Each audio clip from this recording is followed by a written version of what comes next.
Hello and welcome to Horror Cult Trash Over, the show that discusses all the masterpieces and trash to pieces of genre cinema. I'm Chris. And I'm Gary.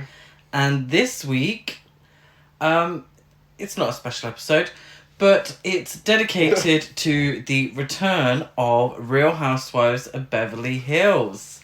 Now, if you are a frequent listener to the podcast, you know I like a good reference to the Real Housewives.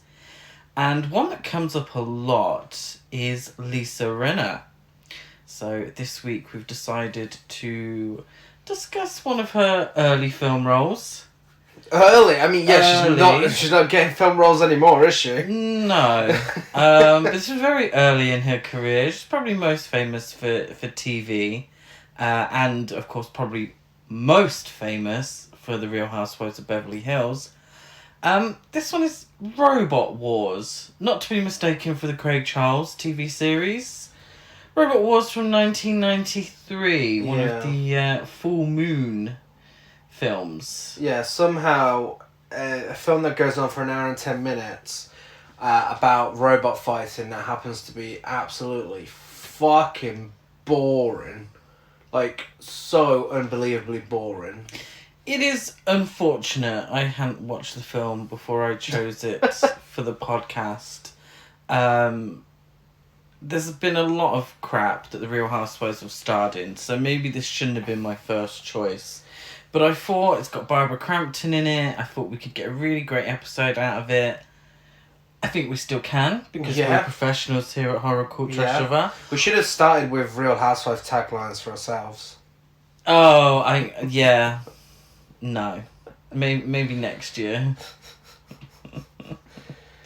Did someone order Spag Box? I'm bringing the mints. Chris Barker.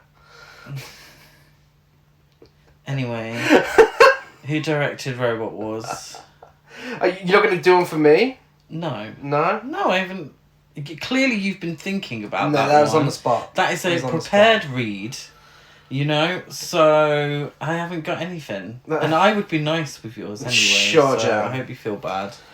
Directed by Albert Band, who directed I Buried a Living, The Young Guns, Face of Fire, She Came to the Valley, Ghoulies 2, Zoltan, Hound of Dracula, Dr. Mordred, the Jeffrey Combs Doctor Strange ripoff. Prehysteria 1 and 2, Aliens Gone Wild, and many more. Prehysteria, I feel like I'm aware of those films from Blockbuster. Are they comedies? They sound like... I think they're family films, but they look atrocious. I think you would know the artwork if you saw it. It's giving... I feel like it gives me Tammy and the T-Rex. Yeah, but actually made for kids. That's the... yes. Yeah. So the poster, to describe to our listeners, because we can't show you something right now. Something we still haven't gotten quite used to after like 3 years of doing a podcast. The poster is a very 90s kid with the Curtains hairdo and some really shitty looking dinosaurs. And the tagline is, they're the world's oldest party animals. God. That may have been more entertaining than... Is that Barbara Crampton? I mean, Barbara Crampton's in it. I don't think. That doesn't look like Barbara Crampton. So episodes coming soon on Prehysteria. Yeah, very much in keeping with the quantity over quality style of filmmaking. Something the Band family are known for. Yeah. I think there's many films that they released in 1993. Yeah. Just threw out there and hoped they stick for a very small budget. Props to them, if that's their business plan, that's their business plan. I mean, to be able to keep making the films, they must have been turning some sort of profit. Yeah. So. I mean, between producing and directing, for every puppet master, there's a reanimator. So, it wasn't all bad. Some people like Puppet Master. I think we're in the minority. I did not like the first Puppet Master. Boring. People say the third one's the best. Yeah. But the original, I don't want to invest time if it's going to be anything like the first one, because I did not enjoy that at all. There's like so many of them, and they make a joke about it in this as well. That's actually quite accurate. Now. That's very true. Yes. But yeah, no, I mean, you know, they're responsible for Reanimator, From Beyond, Castle Freak, Ghoulies, which I've not seen. Barbara Crampton's whole career, then. Barbara Crampton's whole career. We met Barbara Crampton. We did. Yeah. I didn't ask about Lisa Rinna. I wasn't aware that they were good friends in real life and co-stars in this film. Good Judies. Yeah. I don't think I... No, I did. Yeah, I knew Lisa Rinna. That was after season 5, wasn't it? When she joined Beverly Hills. 2018. Yes, it was. Yes, it was after. Yeah, so budget and worldwide gross. I mean, come on, we all know this was straight to video. I haven't got the budget though, but in the words of another Real Housewife, I've slightly changed, slightly rearranged. Not much, bitch. Not much, bitch. Unfortunately, Dorinda hasn't been in any films. No. I would have chosen Dorinda. Garcelle's only been in good films, I believe. Oh no, hang on. We've already discussed done a Garcelle film. We've already done a Denise Richards film. Kyle Richards. We've done a film. Also, speaking of Lisa Rinna, I feel like things have changed a little bit since we discussed Nick Fury, because back then I think people were a little like, oh my god, Lisa Rinna, she's a piece of shit. I mean, she's defending the gays now, so... No, at least... The problem is, with Real Housewives, the real part, you should take with a pinch of salt. So I've always liked Lisa Rinna. She's, you know, she loves attention, any kind of attention. She loves to put her foot in her mouth. She loves it. She just speaks it and doesn't always own it, but she pretends that she always owns it. But I think she makes great TV, but some people fucking hate her. Oh yeah. I didn't enjoy her blind support of Erika Jayne last season. We'll see how that goes. Well, I mean, we've already seen from the trailer that she's coming for that homophobe. She is. Yeah. So the revelation is that Kathy Hilton is homophobic, seemingly. Seemingly, it's not a new thing either. No. Like, all these stories are coming out, and Paris Hilton as well. All these stories are coming out of them being racist and homophobic. So, if she's choosing... My issue is, you've purchased 2 Real Housewives mugs for me. Yeah. Who are on those mugs? Kathy fucking Hilton and Lisa Rinna. What, we're going to make the mugs fight? No. It's just every time you buy me a mug, they get fucking cancelled. Well, Lisa Rinna's, she's redeeming herself. I think she's redeeming herself. She's not going to let Kathy get away with it. She's not going to let Kathy get away. And if you don't watch the Real Housewives, you have no fucking clue what the fuck we are going on about. That's been a very dull section for you. And that's how we felt watching this film. I know. Producer Charles Band was originally set to co-direct the film alongside his father Albert Band, but his role as CEO of Full Moon Entertainment prevented him from doing so. Right.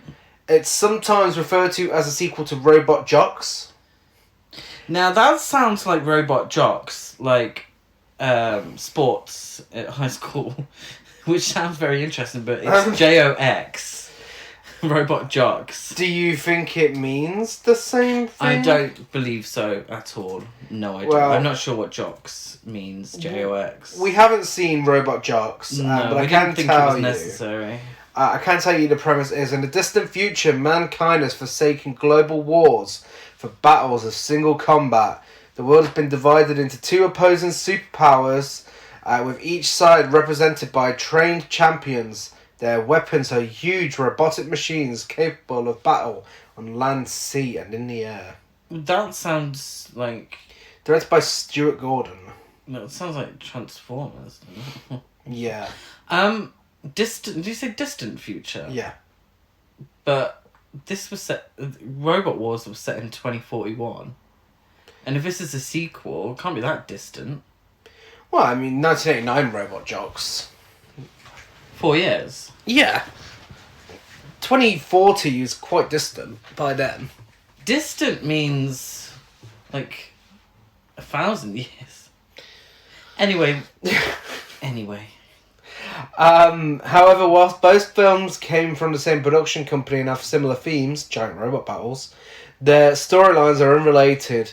The actor Danny Kamakona is in both films, but plays different characters in each. A sequel was planned to this called Battle Jocks, which would have focused on giant dinosaur robots, but was ultimately cancelled.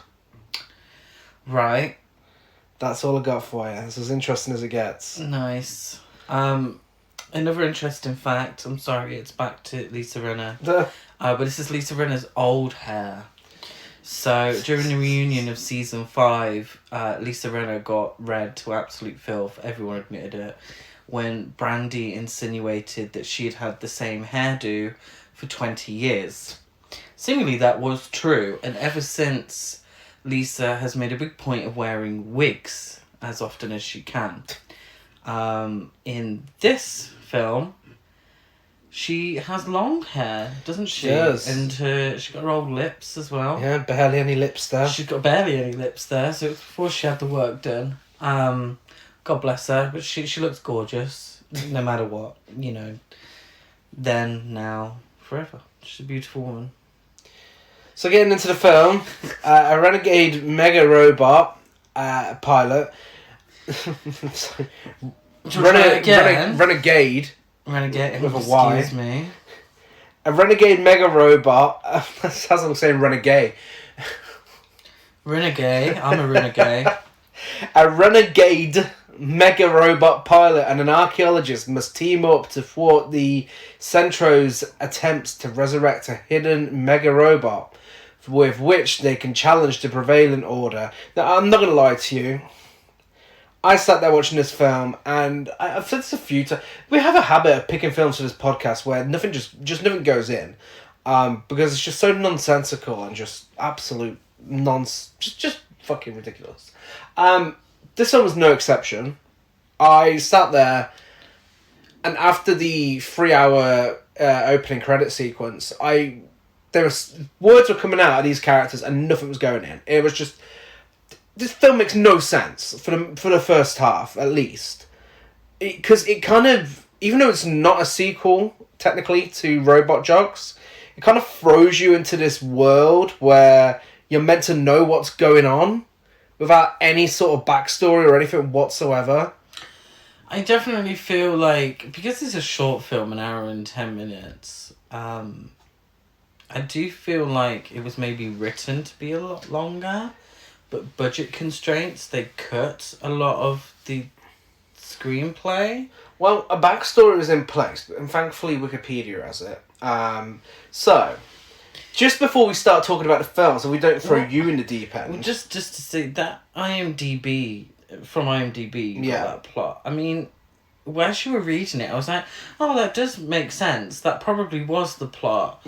That wasn't what I was getting as the film was going on. Well, Wikipedia says, by 2041, North America has been ravaged by the Great Toxic Gas Scare of 1993. Large swaths of land have been turned into inhospitable deserts, where bands of raiders called Centros attack transports. The former United States has been assimilated into a Western bloc called the North Hemi. The opposing Eastern bloc is known as the Eastern Alliance, and the North Hemi is planning to salvage its economy.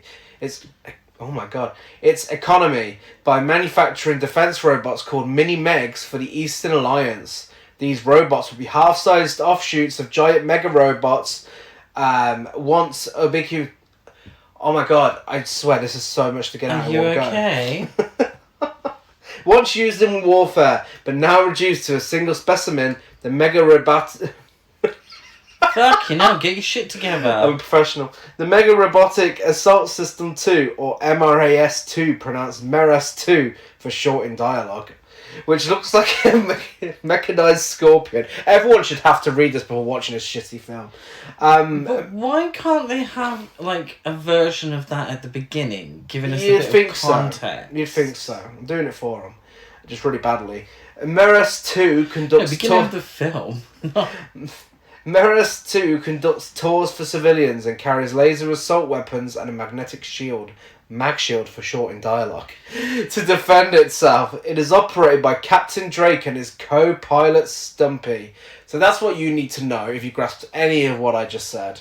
Yeah, you would never know that's what's going on in the film. Does anyone even care?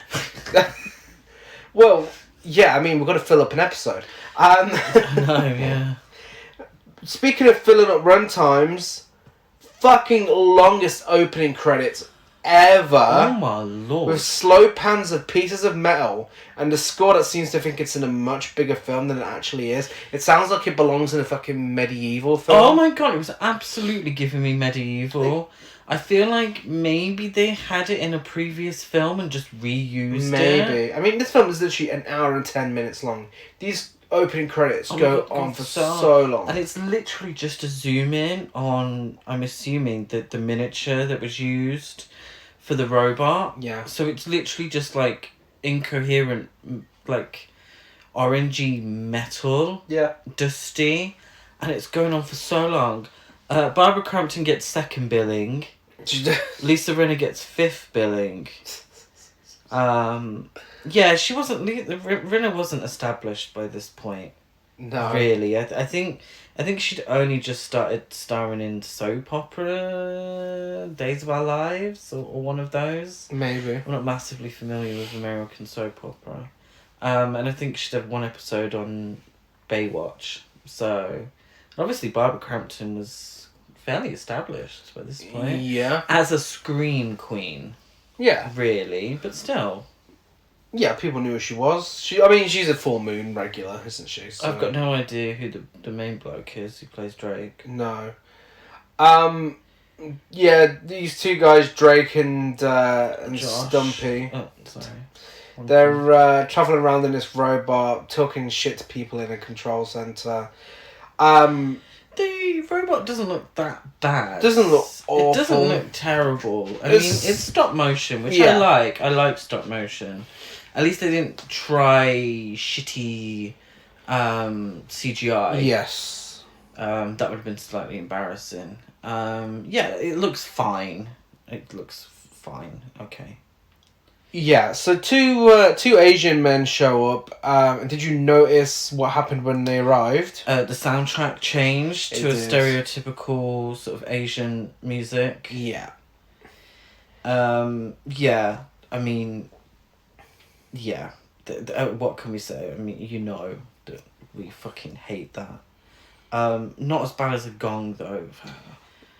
I'm getting 16 Candles. Was that in? Oh. Fucking hell.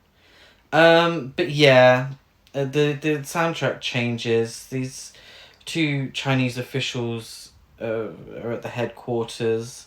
There's like graphics on the screens, and it very much looks like Star Fox from the SNES. Mm-hmm. I appreciated that because I enjoyed Star Fox when I was younger. But in a film, it looks kind of cheap. Yeah, they're probably hoping no one noticed that. The men are Wally and Chow Sing, and for some reason, Wally's dialogue mostly consists of the band's getting him to say really stereotypical American phrases. Yeah. The hilarity of it. Yeah, I feel like the joke that they were trying to put out there is because of his accent, which, you know. Yeah. 90s. Yeah, Classic unfortunately. 90s. During the transport run, Meras 2 is ambushed by Centros. Drake opts for a defensive strategy, but his boss Rooney, chief of operations in Upcom, orders him to attack so he can show off to Wally and his aide Chow Sing, visiting dignitaries from the Eastern Alliance sent to negotiate the purchase of the Mini Meg series. Yeah. Now, The violent rocking motions of Miraz 2 during the battle cause an archaeologist passenger, Dr. Leda Fanning, played by Barbara Crampton, to drop and break her valuable specimens. Bastards. Now, this entire sequence, you expect big robot action. The majority of it is literally Stumpy and Drake in the cockpit for this robot with lasers flying past them. You just see their reactions. You just see them controlling it. Whoa. Until the very last minute when we get to see one explosion because that's all the budget could cover. But you also see the tourists as well in the other one. Barbara Crampton, they're falling over and... Oh wait, but they meant to be in the same robot. Yeah. Oh, okay. Well, yeah, you see them as well, falling over. This is the confusing part. I mean, talking about archaeology... Oh my god. This film has melted our brains.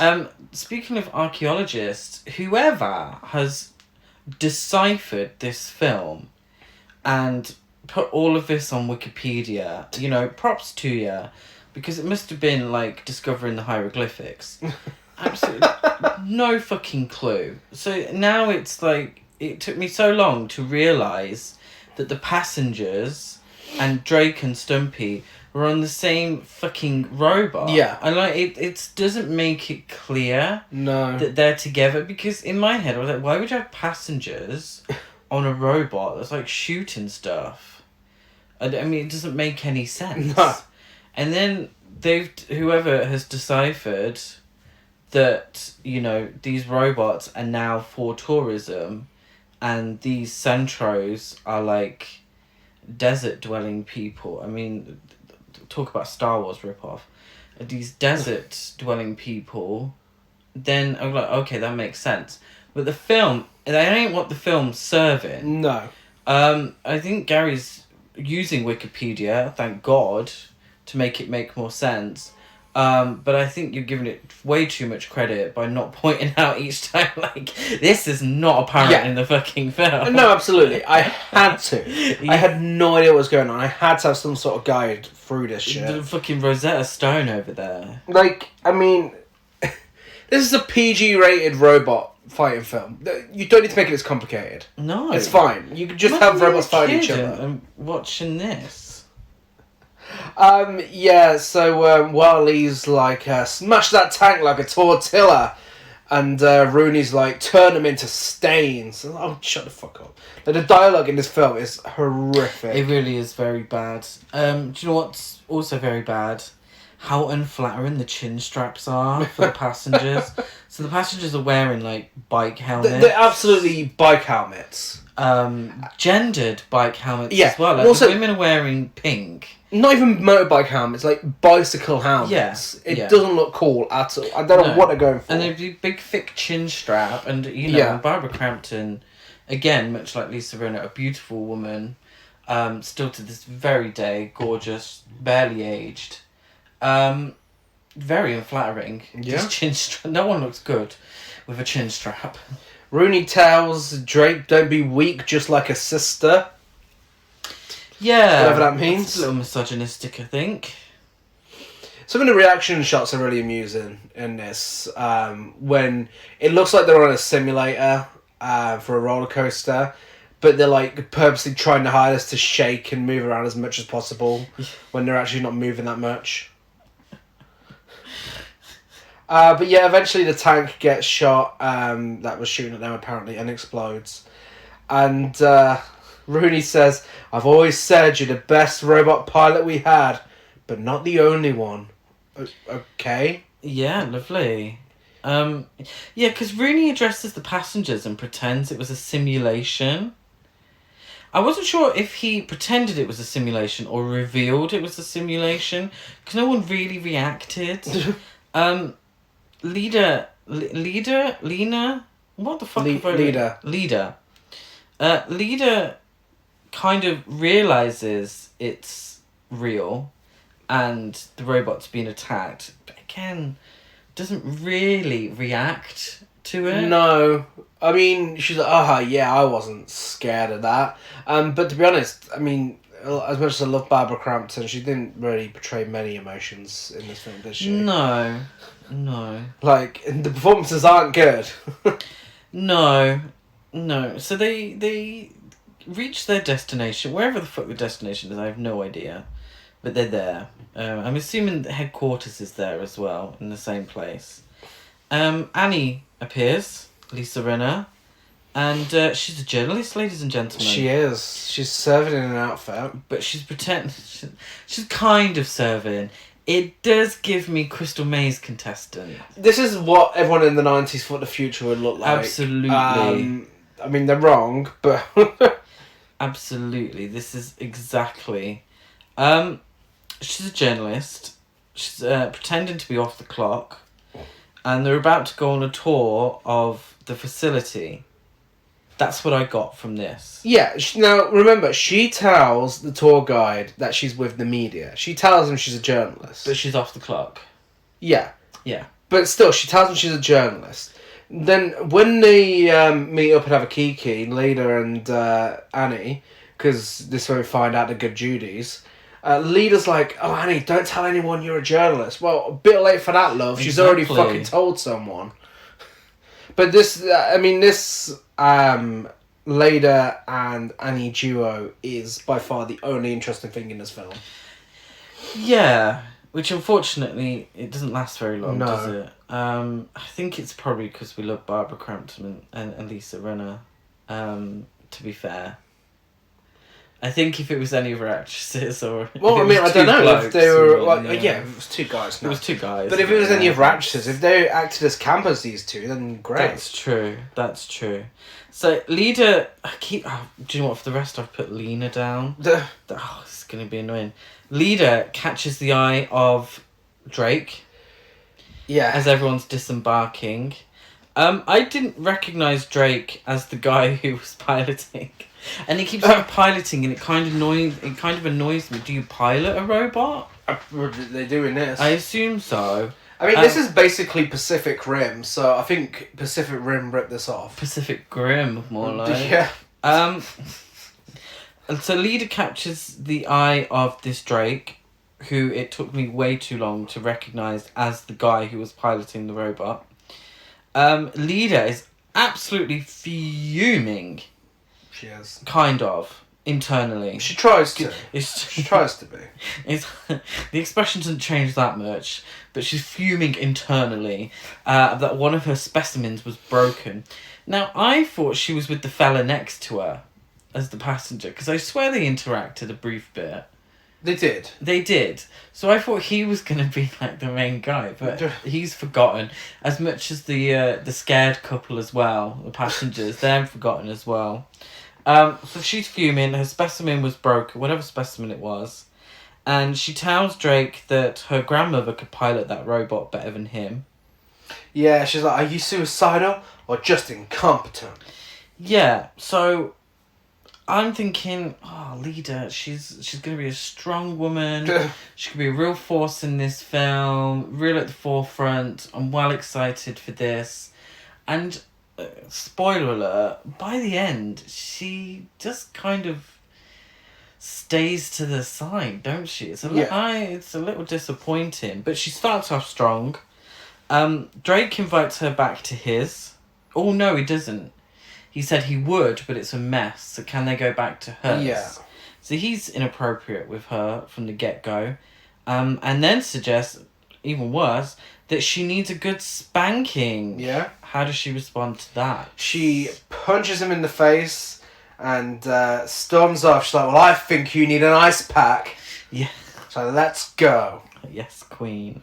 But this entire time, fucking Annie is there in the background just laughing.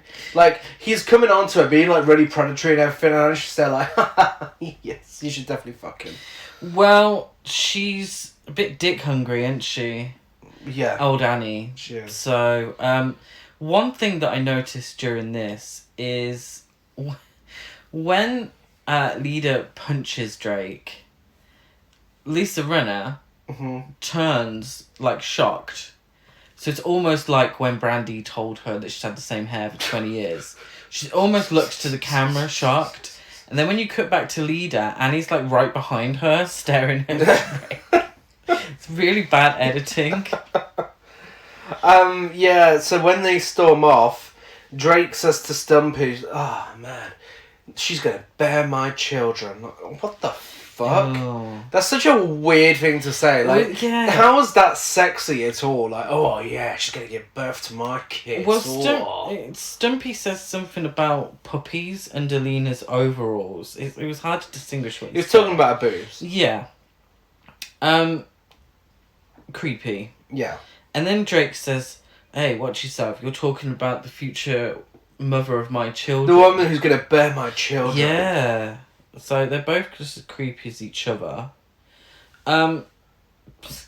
Drake struggles to show emotion as he tells Stumpy he wants to quit. Do you know what? Whoever, with all due respect to you, mate, I can't remember your name. Is it Don Michael Paul? Don Michael Paul as Drake is by far the worst actor. Don Michael Paul. Don Michael Paul. By far the worst actor in this. Really, really bad. He went on to direct Death Race 4. Oh. He was more of a director later on. Directed Jarhead, Law of Return. Scorpion King, Book of Souls. So just really shitty sequels to 2000s Seemingly, films. yes. Before we get to him with Rooney, Annie's having a chat with Leda while she's in the shower. Yeah. Leda she's the one in the shower, isn't she? Yeah. And we don't see anything. It is a PG. PG. But Annie's sort of sat outside talking to her as she's getting a shower. Yeah. And it's like, it's a bit weird. Because I'm like, why have you included this in the film if you're going for a kid-friendly thing? It's like the puppies under the overalls. It's like, why don't you just do the whole Starship Trooper thing and just have everyone showering together? Yeah. Why don't you just make it a racy film? If you're going to do something like that. Because it doesn't add to anything. No. But yeah,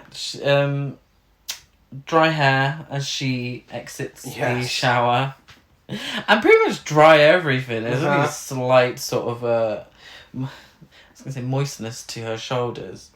They talk shit. Yeah, they're planning on exposing some suspicious activity going on in Crystal Vista, a perfectly preserved 20th century town that was abandoned during a toxic gas scare. According to Leda, the town is built on a layer of Infosorb 8, a 21st century material not invented when the town was abandoned, which is impenetrable to satellite imaging, and she has found components in an underground tunnel that are similar to those of the old Mega 1 robot, which was supposedly dismantled.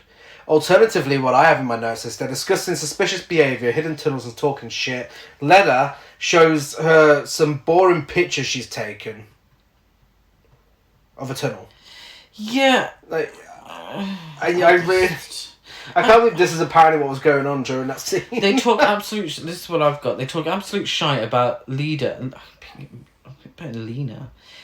having found some evidence of dirty dealings of some sort. Leda says, I've been working on this for weeks. I don't know.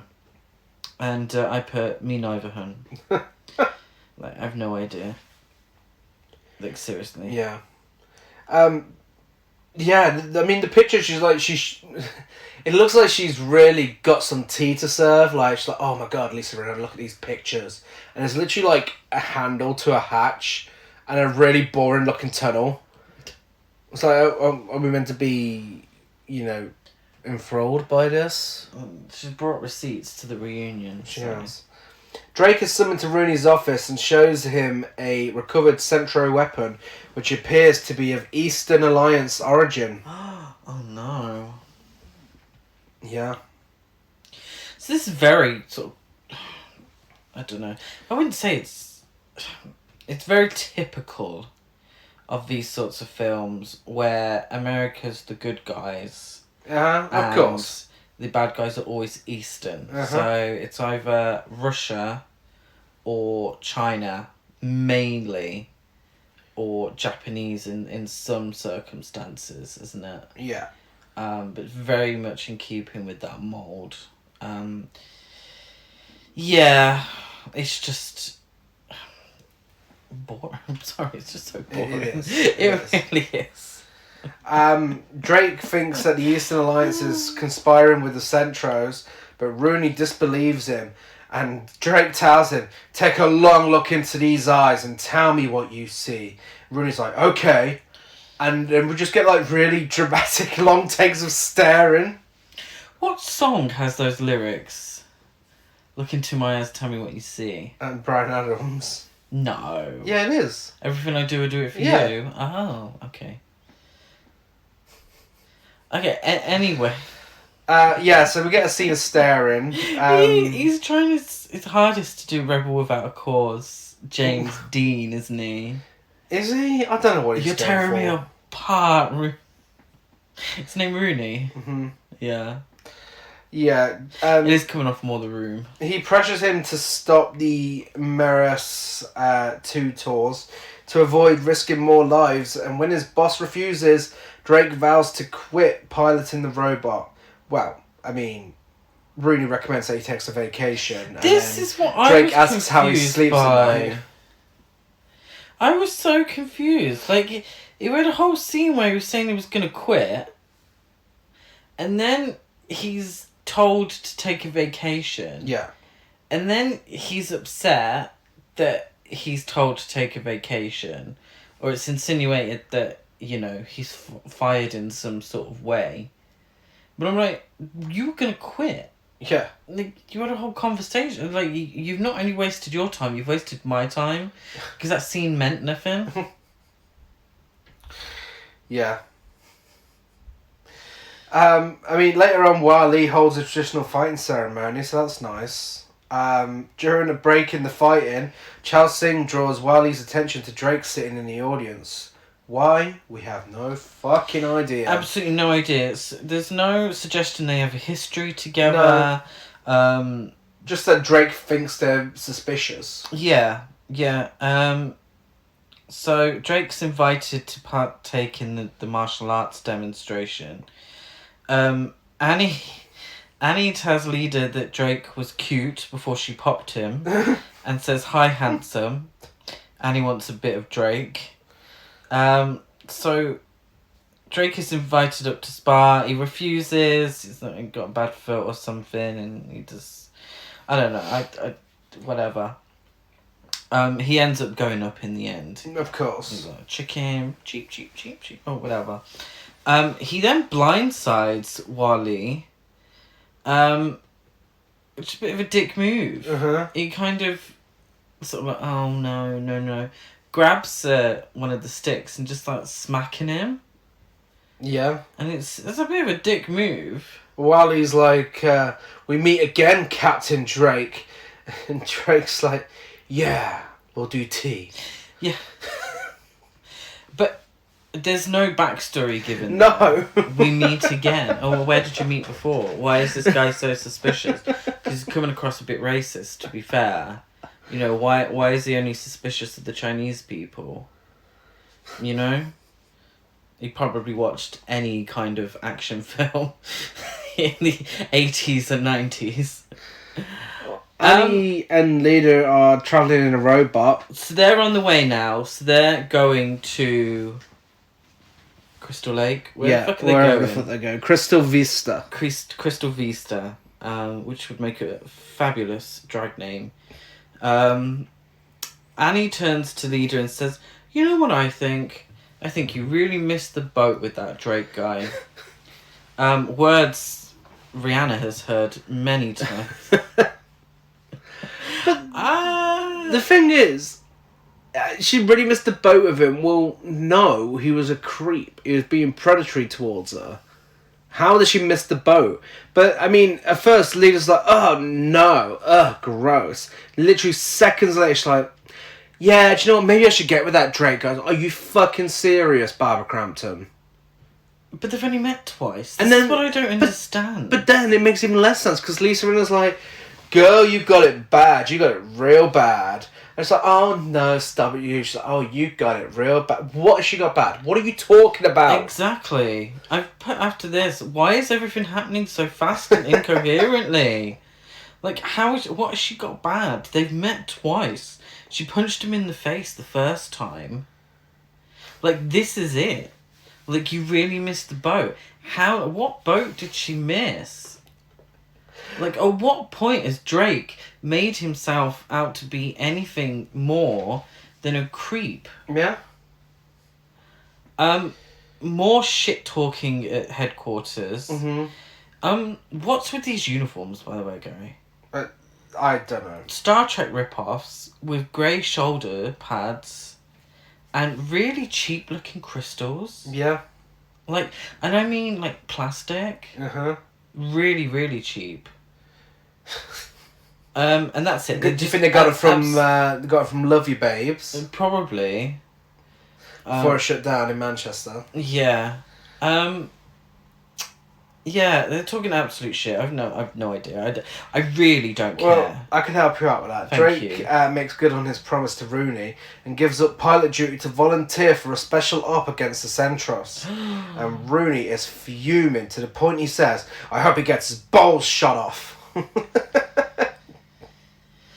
Well, then he recovers more Eastern Alliance manufactured equipment. But what happens during this little adventure? So, Stumpy is about to ambush some baddies. And I assume they're bad guys because they're dressed in black. They're disposable. They're gonna be bad guys. So are these are the Centros. Yeah. He asks himself, what would John Wayne do? Before shouting, remember the Alamo? And then a hidden Drake shoots the Centros after this distraction. Okay, I have an issue with this. This film is set in 2041. Yeah. Stumpy and the actor playing him, I'm assuming, it was in his mid to late 40s at the time. Yeah. So why would John Wayne be his reference point? So let's say he was 45. Yeah? Yeah. The character was 45. Which means he would have been born in 1996. That's right? Yeah. In 1996. Who, born in 1996, would be going round asking themselves, what would John Wayne do? Be an old school film fan. I'm an old school film fan. And you're always asking what Mae West would do. I would, yeah, of course. But I don't go round asking myself, what would fucking Joan Crawford do? Probably should. And then to distract people, shout, Trog! You know? Yeah.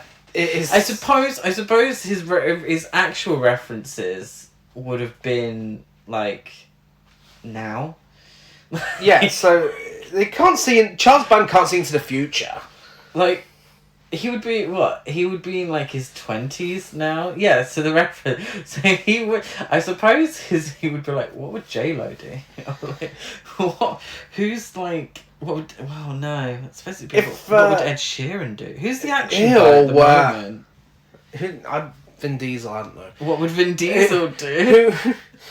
No, it'd be what would Dwayne Johnson do? And he'd get up and go, if you smell... La, la, la. Well... Unfortunately, the bands can't see into the future, so they couldn't have wrote that in. And if they could see into the future, they'd know making this film was a fucking waste of time. But back to some shit dialogue. A tour guide tells all the tourists, as they used to say back in the old days, have a nice day. Which would be funny if we saw what they said in 2041, but it isn't. You know, like it reminds me of that episode of The Simpsons where "Smell You Later" has replaced "Goodbye," but you have to establish that "Smell You Later" has replaced "Goodbye" for the joke to work. Speaking of The Simpsons, the score may have started off sounding like it's in the medieval times, but throughout the rest of the film, the soundtrack constantly sounds like it's about to launch into the Simpsons theme song. Absolutely. With like a few really microseconds of Star Wars as well. Well, what's the Star Wars one where they... Oh, it plays when they go to somewhere quiet. So not like action-packed. You know what I mean. I know what you mean. But yeah, no, it sounds like a part of the Star Wars score. It really does. Yeah. It just pops up every so often as well. Annie and Leda go investigating in Crystal Vista. Despite Drake's insistence that the Meras 2 is under threat from Centros, Rooney allowed this tour to proceed with a replacement pilot, Captain Balls, piloting Meras 2, and even has Wally taught how to pilot the robot as a courtesy. Yeah, so this is the part that makes more sense. So Drake kind of makes sense when he explains that the desert, and I keep calling it a desert, I'm assuming we refer to it as a desert. Do we refer to it as a desert in the film? He says it's crawling with Centros, and I put here who I assume are the baddies, and that General Wali is being put in unnecessary danger by being allowed to pilot this robot for shits and giggles. So that makes sense. Yes. That makes sense. So, it's the only part that does. Lena and Annie have a nose around Crystal... Leda. Barbara Crampton. Barbara. I'm going to say Barbara and Lisa. Barbara and Lisa have a little nose around Crystal Vista to find these hidden illegal weapons. And I've actually put here, it's all starting to make sense now. Lieutenant Pritchard believes so Lieutenant Pritchard is the second in command to Foley? Well, they weren't... Rooney? They weren't settled with that Star Trek reference, were they? That's Picard. Exactly. So Pritchard believes that Wally is having as much fun as a 16-year-old in a cat house. Now, as far as I know, cat house is a brothel. This guy's laughing is the best. It is. Like, like a 16-year-old in a cat house. Ha ha. Who is this film aimed at? Like, what family-friendly entertainment has references to cat houses? At a bar later on, Stumpy tells Drake that his grandfather was part of an effort to hide pieces of the Mega 1 before the salvagers got to it. When Drake asks how one would hide a mega robot, Stumpy says, "I guess you don't. They got caught." Ooh. No one cares. Yeah. Drake is upset that he may be out of whatever it is. They don't even refer to what all this is. Are they soldiers? But he might be out of a job, which I assumed he wanted. He then calls Leader a bitch, even though nothing has changed in their relationship since he said she was going to be the mother of his children. Yeah, they haven't interacted since then. No, and I put Stumpy and Drake talk about hidden robots, and I'm back to being confused. Layla and Annie go underground through the basement of the schoolhouse they're exploring and find the micron transponders of the Mega 1. The tourists walk past the cinema showing Puppet Master 54. Yes. Not far off it, near there. The thing is, I understand for budget constraints that they couldn't have the whole film set in the future. But it's a little, stupid. I was hoping for a better word, but stupid is the word that came to mind. It's a bit stupid to have this whole thing where they've sort of gone to a tourist attraction, which is 1993. Yeah.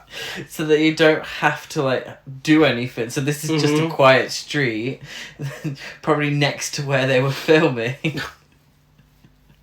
Yeah. It does make me laugh. Annie returns to catch the Meras 2 return trip, while Leda stays behind to continue the investigation. Suddenly, Centros appear and chase Leda in her ugly fucking shoes. Hideous. What was she wearing? They were hideous. The sort of thing that Kimberly from Girls Aloud used to wear for interviews. It's true, like, they are absolutely Kimberly Girls Aloud shoes. Talk about a niche reference. Oh, everyone's seen them. You can't fucking miss them. She escapes for a while the rest of the Centros head for the Crystal Vista robot port. There, they join Wiley's officers in mutiny and kill the North Hemi security and Captain Balls, proving Drake right about the Eastern Alliance's duplicity. Dun, dun, dun. And whilst they're doing this, whilst they're hijacking the robot, what does Lisa Rinna say? What do they say? What does she say? They're hijacking the robot! Like, whilst it is being hijacked clearly in front of everybody in the room. Thank you for that. Wiley tells Rooney that next time he bows to him, he can kiss his ass. Yes. Annie and the other tourists are trapped in the passenger section of the robot. Yeah. And what does Annie say? People are suffocating in here, you son of a bitch. Yes. Wiley orders Chu Sing to lock the passengers hostage in the cabin and take control of Crystal Vista, whilst Wiley hijacks Meras 2 and attempts to destroy strategic targets, starting with the toxic bomb, a pyramid-shaped structure used to store hazardous waste. Is that what that was? Yeah, do you not know? Oh no! It's just random scenes of him shooting a pyramid. I forgot about that. I didn't even mention everyone it. Listening, if you haven't seen the film yet, you might as well just listen to this podcast and be done with it, because none of this is explained in the film itself. So no, you now know more than you would if you were watching the film. Yeah. Do you remember in the 90s the chokehold that pyramid tea bags had on British society? The biggest, it was the biggest discovery since penicillin was pyramid tea bags. Can't say I remember that. And I mean tea, not tea, not balls in the face. Tea bags. Okay, thank you. Wiley opens the door on the robot and causes the tour guide to fall out. And so Annie's not getting any. No, Annie's not getting her end away. So she sprays the camera in the cabin with deodorant, and that's the last we see of her. Oh well, no. We see her a little bit later. Do we? Yeah.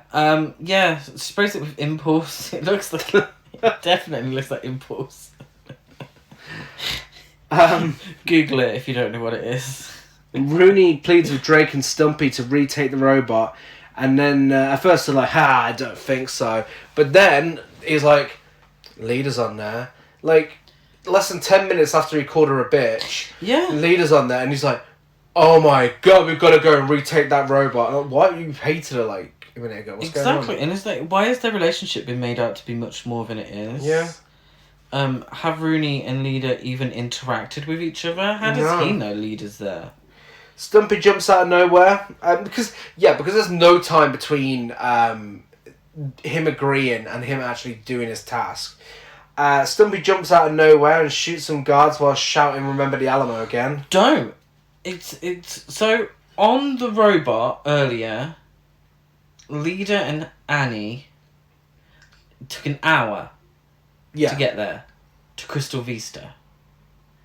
This Stumpy and Drake, we have one scene of them walking in the dark somewhere and talking shit, and then suddenly they appear at Crystal Vista, and it's like, well, how long did it take them to get there? If it took an hour to get there on a giant robot with massive legs, it must have taken them, at least sort of 5 or 6 hours to walk there. I'm not sure how the bad guy hasn't done everything he was trying to do by this point. And exactly, and how come robots are the only mode of transport? Could they have gotten a tank or at least a car or a?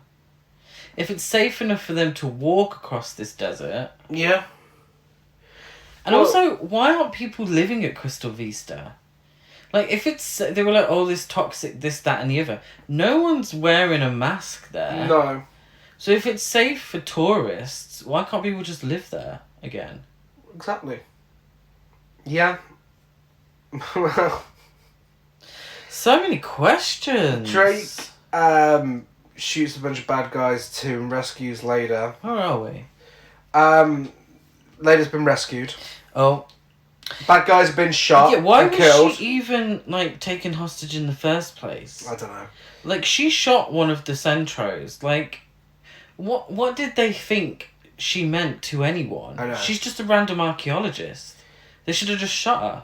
Well, I mean, not that it matters much anyway, because no matter who gets killed, they could come back to life apparently, because all these guys that were taking her hostage, they all got shot by Drake. Yeah. Next scene, Wally gets a call from one of them. Yeah. And they're like, oh shit, he's just killed everyone. No, there shouldn't be anyone alive. Yeah, I got hit. Wiley is given the tea on Drake and Stumpy's appearance, despite everyone being killed. But it's not even everyone.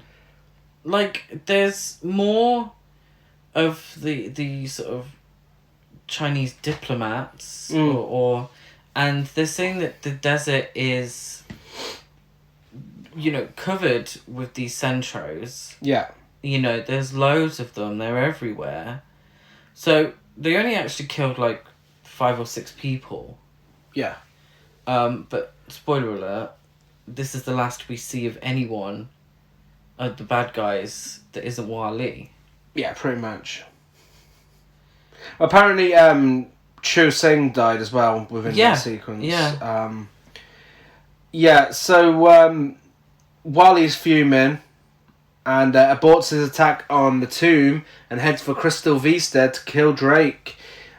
He gives him a video call, FaceTimes him, and he's like, "Peekaboo, I kill you. I told you we'd meet again, Captain Drake." And it's like, oh my god, please stop with this fucking dialogue. Yeah. So they've delved deeper into this school. What's his name? Stumpy says, "Forget the gun. The whole robot is intact." And I was like, I thought that was the case anyway.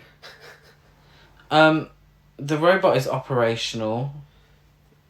Whatever. And there's this big thing about Stumpy going down to fix something. Yeah. Yeah. And Drake's like, "Don't go down, you'll get killed. Don't go down, you'll get killed." And I was like, okay, Stumpy's going to get killed. No, there's absolutely no danger whatsoever. No danger whatsoever. He hits something and sparks fly.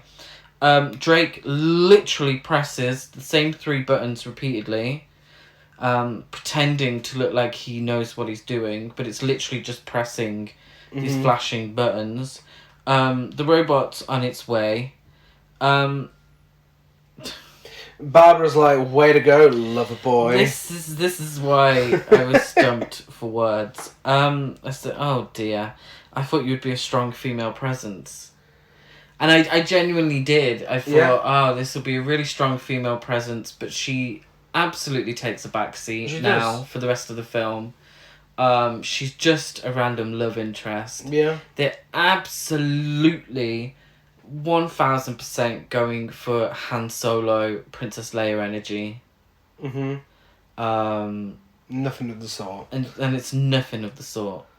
Yeah, so she's like, "Way to go, lover boy." And then the robots start fighting in the desert. Yeah, so we finally get another action scene. Yeah. The first one since the start of the film.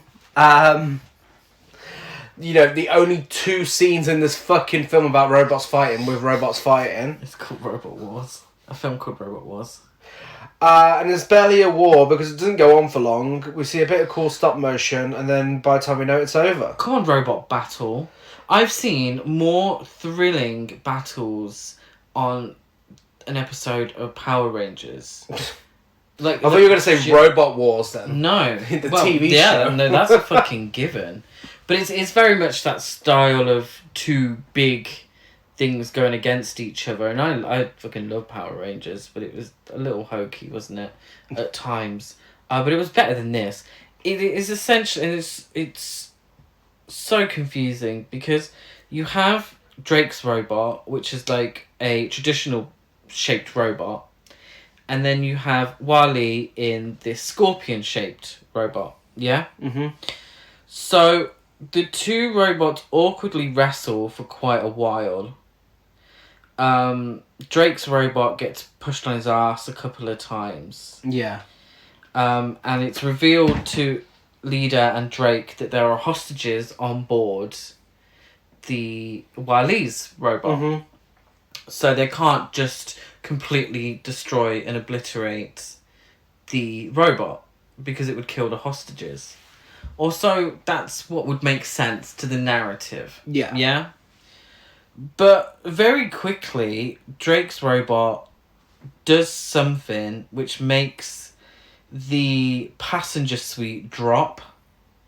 So it just drops from the robot, and we see the passengers run out.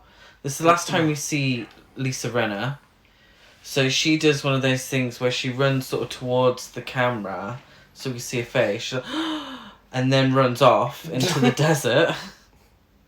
So now here's the chance for Drake's robot to completely obliterate Wali's robot. Big explosion. Yeah.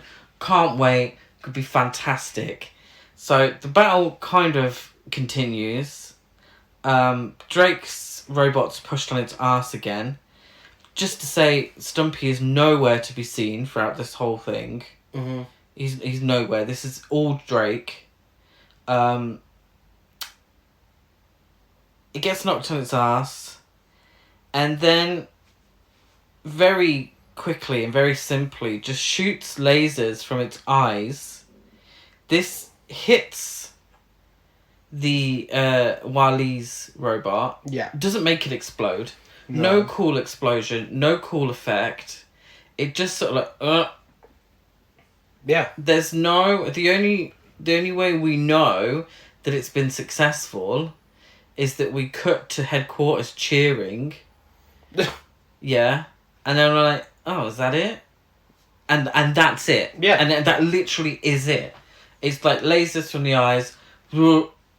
Kind of doesn't even like fly backwards, doesn't fall in any way. No. As far as I know, Drake's robot was still on the floor. But that's it. It's really shoddy editing. It is. And I understand it's a budget constraint, but if you've got a really tiny budget, maybe this is not the kind of film to make if you can't do it properly. Yeah. Or get two men in a suit. Yeah. Really go for it. I'll say it. Do you know who would have made this a fantastic film? Who? Any Japanese filmmaker. Yeah. You know, that did the Godzilla films, or oh hell, what did we watch recently? Inframan, and Yeah. one of Shaw Brothers, a Chinese film. You know, they did this kind of thing way more successfully. It was way more thrilling. Yeah. And, you know, and enjoyable. And it was made like 20 years before.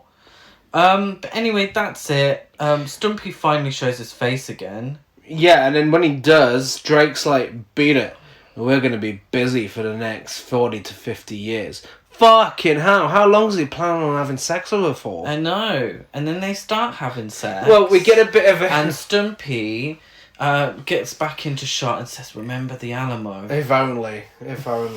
Instead, we get a bit of a Mr. Big at the end of Sex and the City moment, where Barbara's like, whoa, I don't even know your full name. And he's like, Marion. Oh, great. And she's like, I had to ask. What? Yeah. Yeah. And so I that's think the happy ending. No, I had to ask. The joke is that Marion is a shit name. Okay. At least he got a fucking first name. Why is it a big deal? At least he got a fucking full name. No other character in this film gets a full name. And why is it a big deal anyway? Why is it a big plot twist that his name's Marion? Well, it's a joke. The joke is he has a woman's name. Jesus. It's Anyway, hilarious. they snog and the film is over. So she went with the predatory guy, and just Dick's a dick, I suppose. Yeah. Well, I suppose what they were going for was Star Wars, because Han Solo is a dick in those films. He really is a dick. You know? Yeah. But it's a love-hate relationship that blossoms. Anyway, that's Robot in a film Wars. that's longer than an hour and 11 minutes. What I genuinely feel about this film is, obviously the budget is far too small for what they want to do. Yeah. I also feel like potentially the screenplay was longer, but then they realised they would never in a million years be able to film an extensive screenplay like that on such a small budget. So they cut out big chunks of it. And it really shows. Because there's so much of the story that's very confusing. There really aren't many robot battles. No. It certainly is not a robot war. Characters seem to refer to a history to each other without any of that being developed. Yeah. Yeah, I mean, if you're going to rip off Star Wars, just have some fucking scrolling text at the beginning to give some backstory. Really, it is. And the problem is, it wasn't even that trashy. No, it was just boring. It was very, and I'll say it now, and I don't say it very often, but I fully apologise for choosing this film, because it really was very boring. I hope that you're still listening to us, and that we've tried to find some sort of we've probably made it sound better than it actually is. Yeah, you might go out and watch it now. I recommend you don't. No. Yes, Lisa Rinna and Barbara Crampton are absolutely stunning. But the acting ain't great, girls. No, it's not. And the film's a bore. It really is. Yes. So, that's Robot Wars. Let us know Robot Wars. your thoughts on Robot Wars if you've seen it. We are Horror Cult Trash over on Facebook and Instagram, Horror Cult Trash on Twitter. Let us know. Is there any connection to Robot Jocks? Is that what we've missed here? Is the internet lying to us? Is it a direct sequel? Because, I mean, I don't want to watch it just in case it's anything like this. Well, if you've seen Robot Jocks and you'd recommend it, let us know. Yeah. And then we might actually watch it. I'm Gaz92 on Letterboxd, Gazmo205 on Instagram, and GazCruise92 on Twitter. I'm Chris Barker823 on Instagram and Letterboxd. Give us a rate, review, and subscribe on iTunes, like a follow and everything else. Give us a rating on Spotify. It's double episode week, so we'll be back on Friday, because it is this year's only Friday the 13th, and we are continuing our journey, a very slow journey through the franchise, by discussing Part 5, A New Beginning. Yes. Great week for us in shit films. Well, it's that one. We've got to that one. Part 5, a lot to say, a lot of enjoyment. Next week, we will be back on Tuesday discussing Hard Ticket to Hawaii. Yes. We already know it's the kind of film Wars. that Robot Wars should have been. Yeah. We have seen it before. If you haven't seen it, I very much recommend you watch it before we discuss it on the podcast. You will thank me later. It's top tier, trash to piece. Very excited to watch. So, we'll be back on Friday. Bye.